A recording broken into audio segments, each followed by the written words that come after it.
สบายทุกคนมื้อนี้เป็นมักเผ็ดมักเอือตำแม่เฒ่าทั้งสอง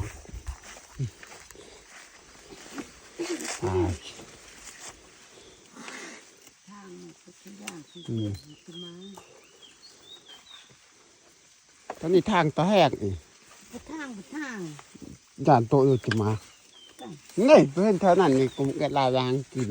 ไก่ยางกินทางหลังบริโภคฟ้ามาน้ำโจจมูกแถมมันซังเข่าอยู่เลยอย่าไอ้ลูกปิดเอาแต่เอือดก่อนนะมันหอนหลายเดี๋ยวนี้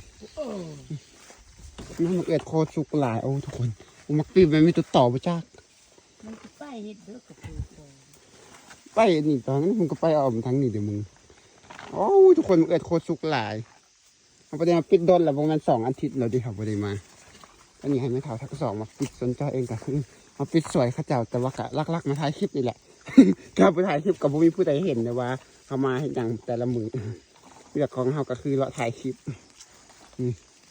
มะเขือสุกโคตรหลายลงไหมแดงเต็มต้นไปหมดอันนี้มันผักแรงรักเลยทุกคนมันผักแรงรักโคตรสูงแรงรักนะเอาบังเอ๋มะเขือใช่เอาคนเฒ่าคนแก่นี่แม่คนเฒ่าคนแก่นี่แหละเขามักบ่นผู้เฒ่าเฮ็ดเวียกเฮ็ดเวียกซ้ำเฒ่าอ่ะสันเฮ็ดเวียกซ้ำเฒ่าผู้เฒ่าเขาเจออยู่เฮือนพันธุ์แม่นี่ผู้เฒ่าเขามาเฮ็ดเวียกซ้ำเฒ่าขายจุ่มจุกนี่เอาทุกคนลงมาสุโคตรหลายผู้เฒ่าของเงินของเงินนำคนจีนคนไทย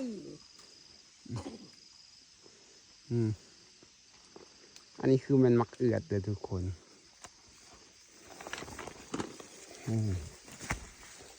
ความงามหนอก็โคตรสูงทุกคนครับปลูกไปได้ใส่ปุ๋ยไปได้หดหนามอย่างทั้งสิ้นเลยคือปลูกแล้วก็ปล่อยทันตั้งใจมือปลูกเอาไปได้หดหนามเลยปล่อยแต่ว่ามันงามก็ได้กินใครมันบ่งามก็ไม่ได้กินแต่ว่าปีนี้มันงามฝนตกตลอดงามธรรมศาสตร์แท้ๆเลยอย่างนี้นะ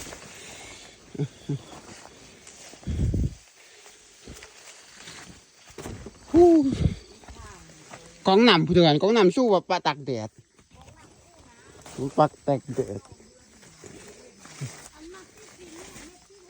นี่ทุกคนมักเพชรมักเอือดเท่าปิดไปเลยฮักกินแหลกจากท้ายมือปิดเยอะถ่ายแล้วละ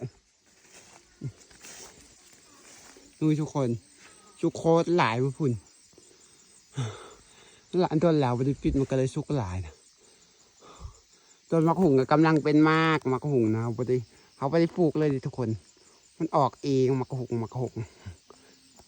ละกอเนี่ยมันหักออกเองในแถวนี้นะเขาไม่ได้ปลูกต้นนกกินแล้วมาขี่แล้วมันก็ออกต้นนกกินมากมันบอนอื่นแล้วมาขี่ใส่แถวนี้มันก็เลยออกแถวนี้อันนี้คือมันมักเพชรเด้อหอดแล้วครับจอยหาก็มาหอดจอยว่าสิมาถ่ายคลิปนะแม่เฒ่าทั้งสองเพื่อมาเป็นมักเพชรนี่แหละแล้วจอยมาพอท่าแล้วเขาให้เขามาก่อนจอยกันหมวยให้เตียกท่านให้เตียกนี่แหละก็เลยแบบมาก็เลยพอท่าแล้วเขาพอดีจับพอดีท่านตอนเขากำลังจิบมาปิดนั่นนี่แหละก็เลยถ่ายให้เบิ่งเลยเราไปจังใดกะถ่ายครับชมคลิปเต็มคลิปยาวตั้งแต่เริ่มต้นเลยด้วยทุกคนสำหรับคลิปนี้ขอจบสำเร็จแล้วเราพบกันในคลิปหน้าบ๊ายบาย